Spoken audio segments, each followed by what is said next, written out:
It is General Leia Organa Saturday morning. Come, let us meditate like a Jedi. This morning, let's play with the latest iteration of Very Easy Meditation.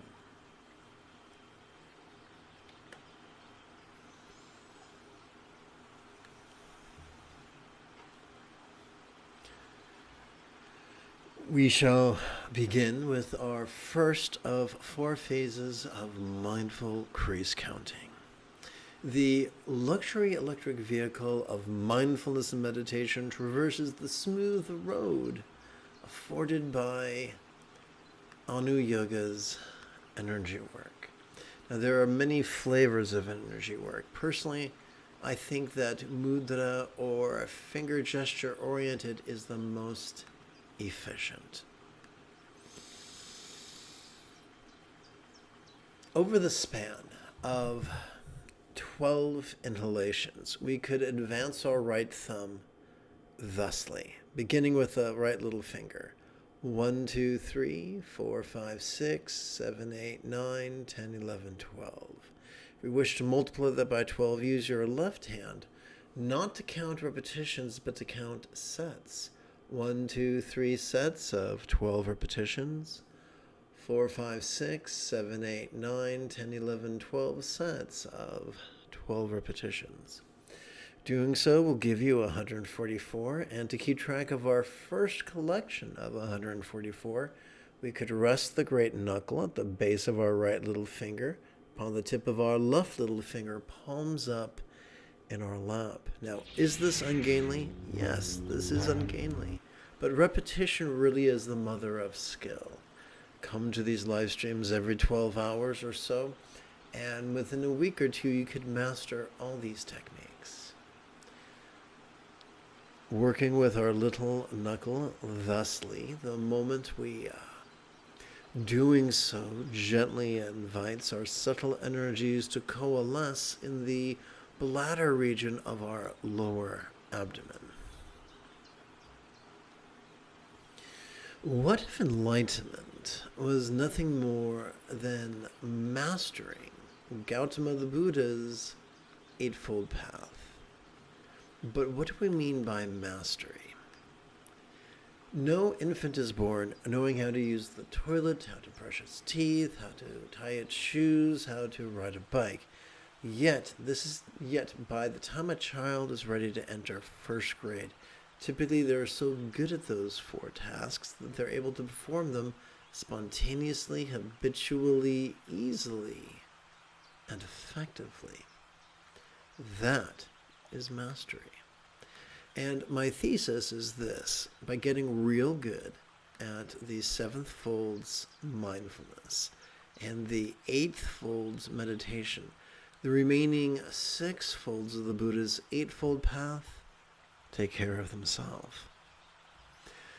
Let us view mindfulness meditation through the lens of neuroscience after approximately 30 seconds of housekeeping. This is Lama Jigme Gyatso of the Buddha Joy Meditation School. For more than 30 years, I've spent about 8 hours a day, almost every day, studying, practicing, mastering, and reverse engineering the teachings and techniques of each school of meditation so that you would not have to. Welcome, my friends, to Meditate Like a Jedi, which is made possible due to the generosity of viewers just like you.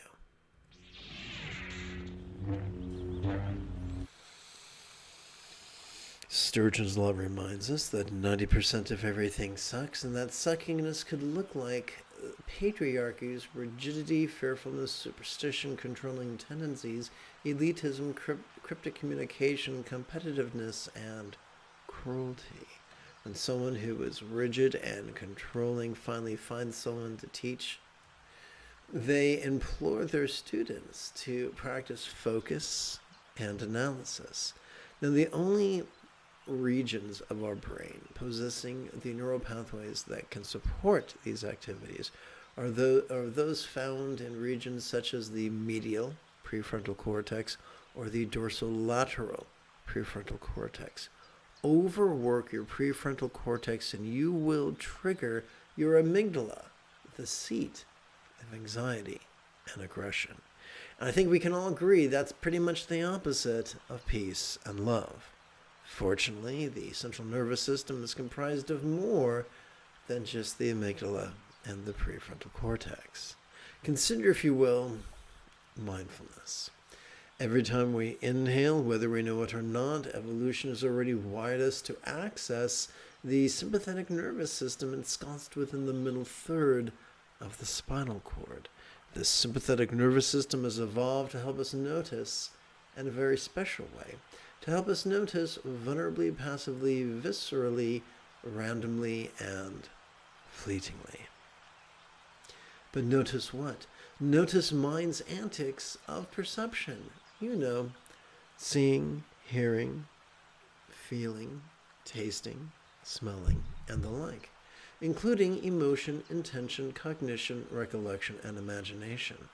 Now, this is a whole bunch of stuff. Is there an elegant way to practice it? Yes. Silently and mentally recite the demonstrative pronoun this during your inhalation, and you will induce your brain to actively cooperate with your sympathetic nervous system. But what are we to do with all these things that we notice?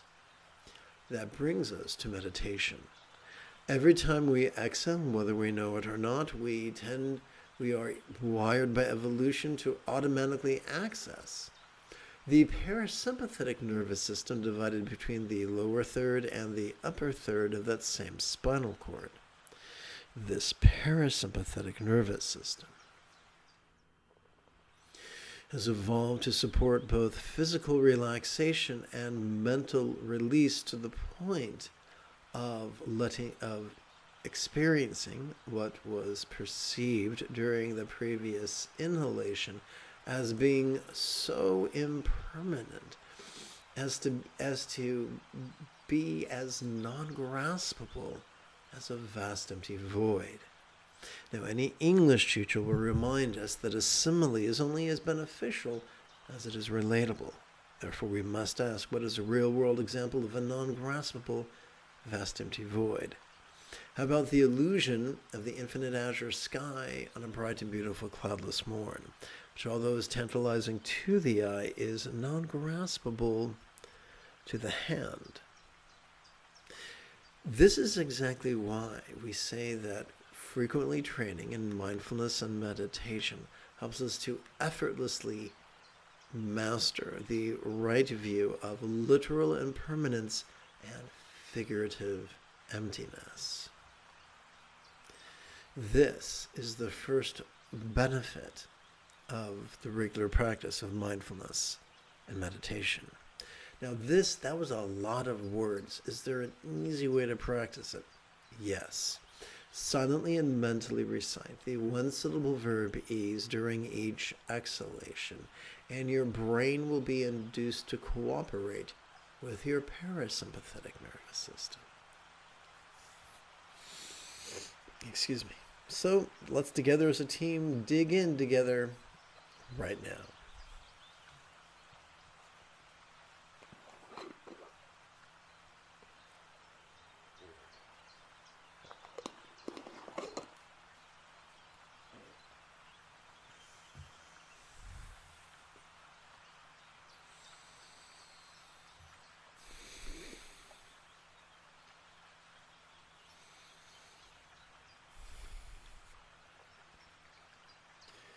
So we're sitting impeccably, and we're letting our body breathe naturally.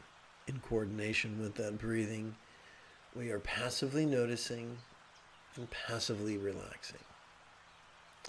And that is the path.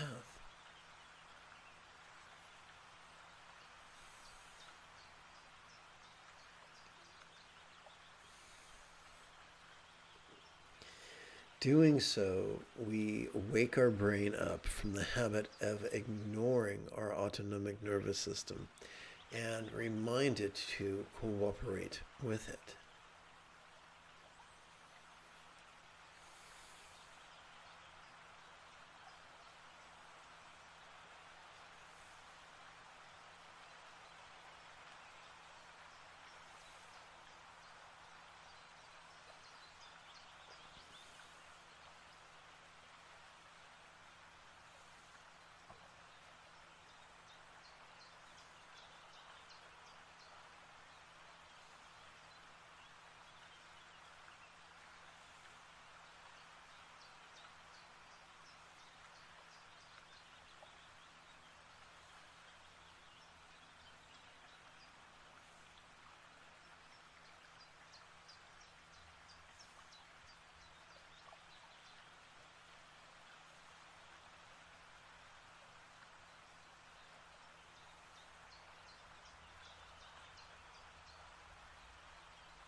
are wired in such a way that as we breathe in, our body wants to generate a vertical traction between our head and our tush.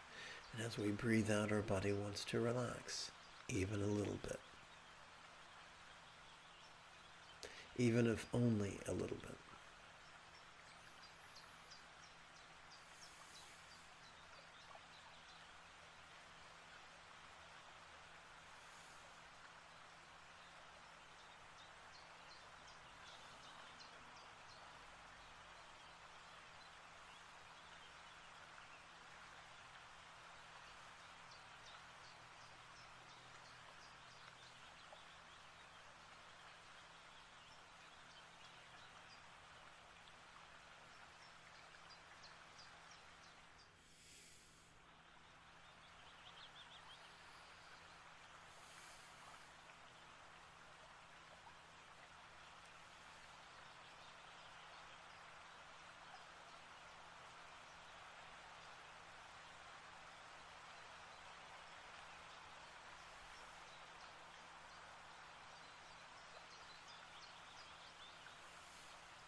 The mark of progressing upon the Buddha's path is that whatever comes, we let it come. Whatever stays, we let it stay. Whatever goes, we let it go. We cannot lie to ourselves. We cannot choose this. But if we persist in harmonizing with our inhalation and our exhalation and our perception and our release, then this becomes an inevitable byproduct.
The author of the first Dzogchen text, Prahevajra, insisted that it was satisfaction with Ati Yoga that fulfills all our vows. What does that mean? It means we are not using Ati Yoga as a stepping stone for something else. We are not only using it as the path, but we are delighting in it as the path. That is the fulfillment of the path.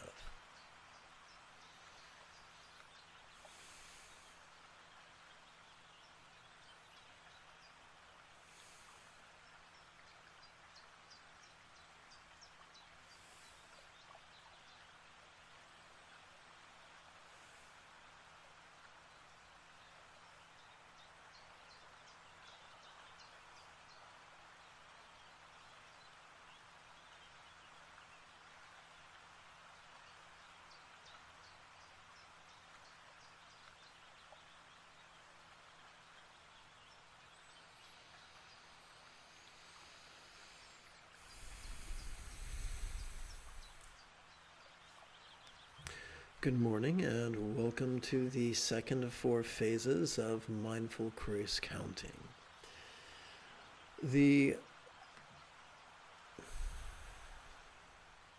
Over the span of the next 12 inhalations, we could advance our thumb in the following manner, beginning with our left finger. 1, 2, 3, 4, 5, 6, 7, 8, 9, 10, 11, 12. If you wish to multiply that by 12, then add your left hand not to count repetitions, but instead to count sets. To count 1, 2, 3 sets of 12 repetitions, 4, 5, 6, 7, 8, 9, 10, 11, 12 sets of 12 repetitions each. Doing so will get us 144. This will be our second collection of 144, which we could keep track on by resting the great knuckle at the base of our right ring finger, upon the tip of our left ring finger, palms up in our lap. Doing this could gently invite our subtle energies to coalesce in the navel region of our mid-abdomen. I would like to share with you the second benefit of regularly training in mindfulness and meditation after this moment of review, or after a moment or two of review. The most efficient way to notice mind's antics, vulnerably, passively, viscerally, randomly, and fleetingly, is to silently and mentally recite the demonstrative syllable "this" during each inhalation. The most efficient way to relax into mind's literal and permanent nature and figurative, non-graspable nature is to silently and mentally recite the one-syllable verb "ease" during each exhalation. Now, as promised, the second benefit of doing this is that it calms the anxiety and aggression of our amygdala, the same anxiety and aggression that can fuel cruel intentions, cruel communication, cruel conduct, and commerce that is both competitive as well as cruel.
The most popular meditation manual, the Anapanasati Sutta, is also the most misunderstood.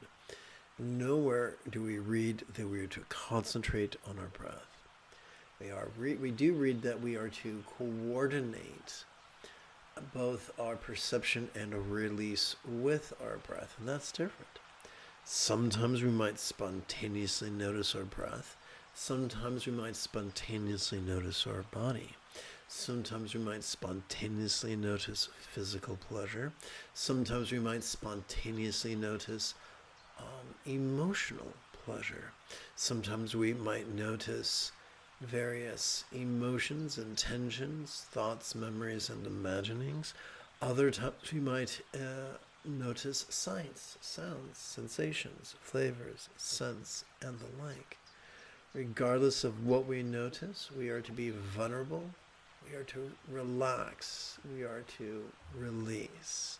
Doing so, we cannot help but notice change. While doing this, the 7 enlightenment factors are our friend. Mindfulness, defenselessness, enthusiastic defenselessness, enthusiasm.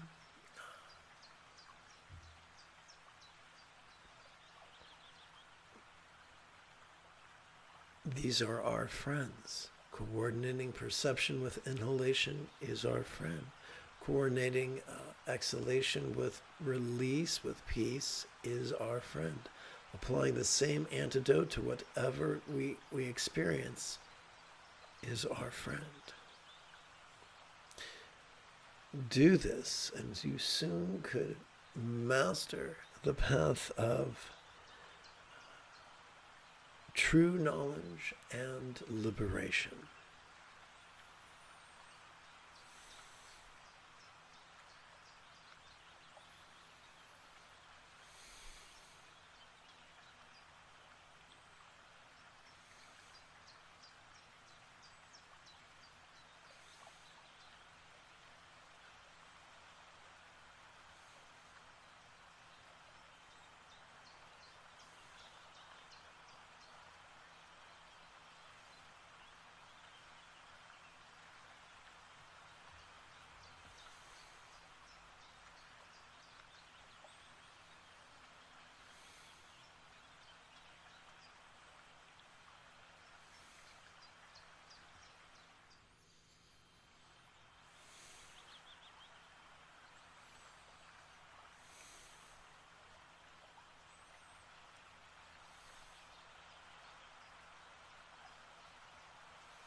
Welcome to this morning's third of 4 phases of mindful crease counting.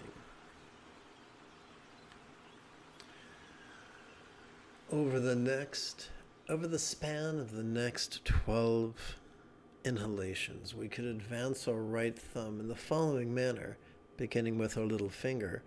1, 2, 3, 4, 5, 6, 7, 8, 9, 10, 11, 12. If you wish to multiply this by 12, you can enlist the behavior or the help of your left hand, not to count repetitions, but to count sets. To count 1, 2, 3 sets of 12 repetitions. 4, 5, 6, 7, 8, 9, 10, 11, 12 sets of 12 repetitions. Now, this is our third collection of 144 repetitions. To keep track of that, we can rest the great knuckle at the base of our right middle finger, upon the tip of our left middle finger, thumbs up in our laps. Doing so could help to gently invite our subtle energies to coalesce at the heart region of our chest. I would like to explore with you the third benefit of regularly training in mindfulness and meditation. One moment, please.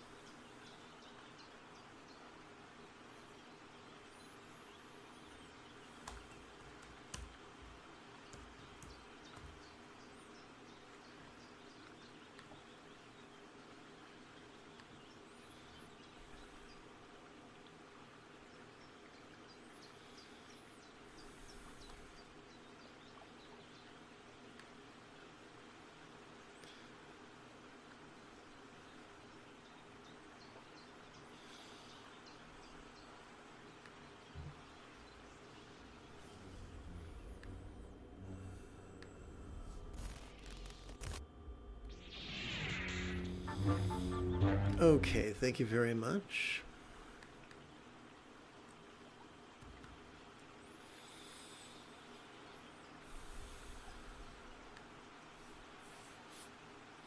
So, what is the key to mindfulness? The key to mindfulness is to silently and mentally recite either form or mind during our inhalation. And the key to meditation is to silently and mentally recite the word no during each exhalation as we strive to physically relax and mentally release. So what I recommend is counting, silently and mentally reciting form 1/4 of the time and mind 3/4 of the time. For it is mind that, so although it is form that sits and form that breathes, it is mind that sees, hears, feels, tastes, smells, emotes, intends, reasons, recalls, and imagines.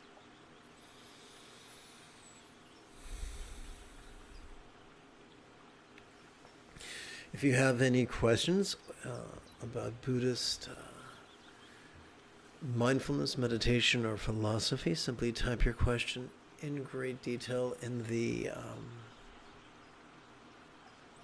chat window. Let's dig in.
We could replace the word no with void.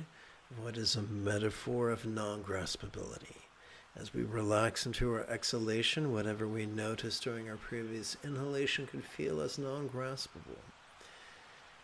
As a vast empty void, like the illusion of the infinite azure sky in a bright and beautiful cloudless morn, which although could be tantalizing to the eye is not graspable to the hand.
Welcome to this morning's.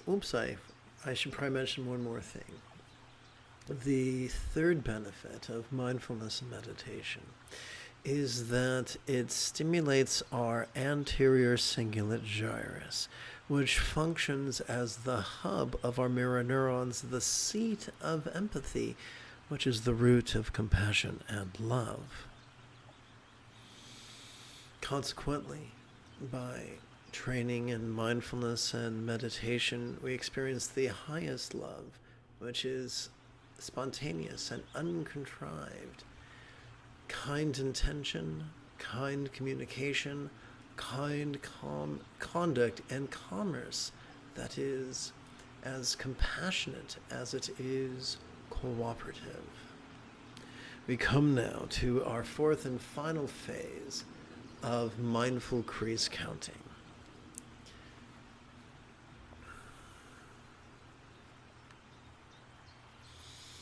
Over the span of the next 12 inhalations, we could advance our right thumb as follows, beginning with our little finger. 1, 2, 3, 4, 5, 6, 7, 8, 9, 10, 11, 12. If we wish to multiply this by 12, we can enlist the help of our left hand, not to count repetitions, but to count sets. 1, 2, 3 sets of 12 repetitions, 4, 5, 6, 7, 8, 9, 10, 11, 12 sets of 12 repetitions each. This is our fourth collection of 144 repetitions. Therefore, it can be useful to keep track by resting the great knuckle at the base of our right index finger upon the tip of our left index finger, palms up in our lap. And don't worry if this feels ungainly. Remember, repetition is the mother of skill. Come to these live streams once every 12 hours or so, and within a week or two, you could master all these techniques. As a result of working with our index knuckle, we could gently invite our subtle energy to coalesce at the crown region of our head.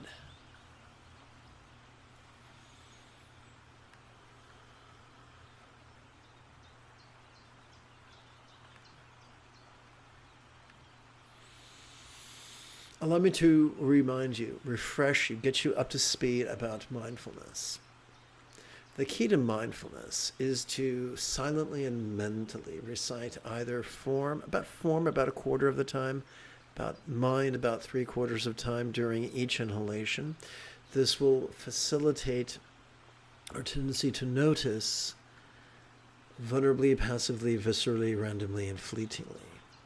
During our exhalation, we could silently and mentally recite the word no, reminding us that as we release in harmony with our exhalation, what we perceived during our previous inhalation could fleetingly feel not solid, not permanent, and not defining.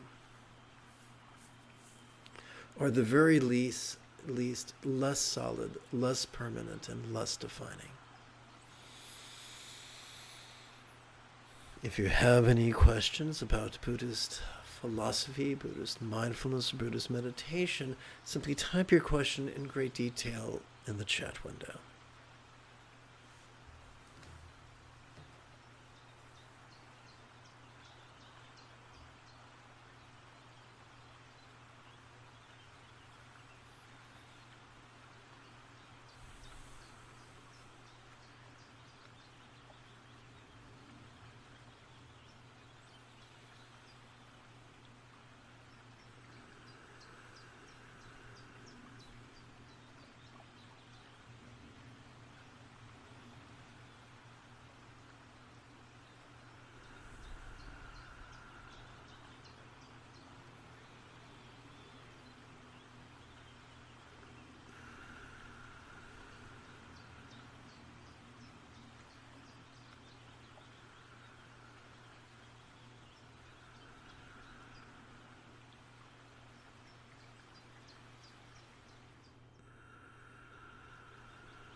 The founder of Dzogchen, Prahe Vajra, who lived in the Swat Valley in the 6th century, explained that the essence of the fulfillment, the key to fulfilling all our vows, is to simply find satisfaction in our practice of mindfulness and meditation.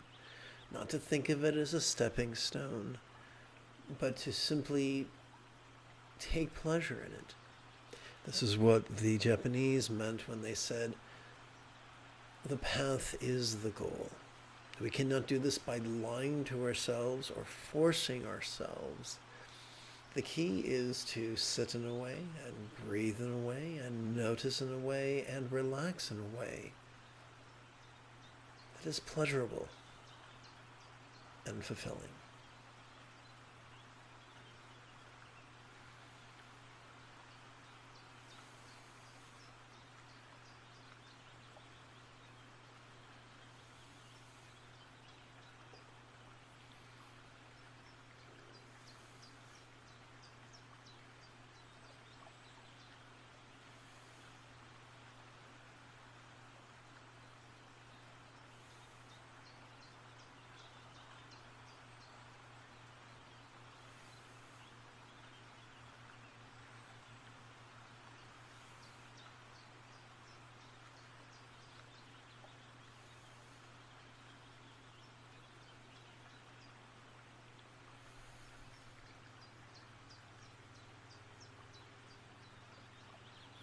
This is also the key to Buddhist tantric sex.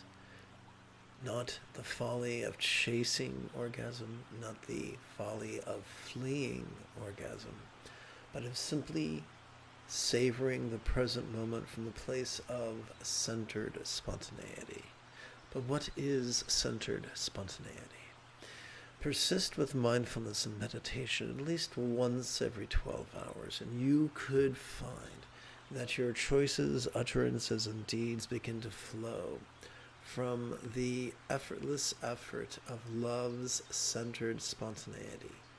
No, not scattered spontaneity, but centered spontaneity. This is the 6th fold of the Buddha's 8-fold path, the product of mindfulness and meditation.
May we joyfully relax into the perfect imperfections of our Buddha nature.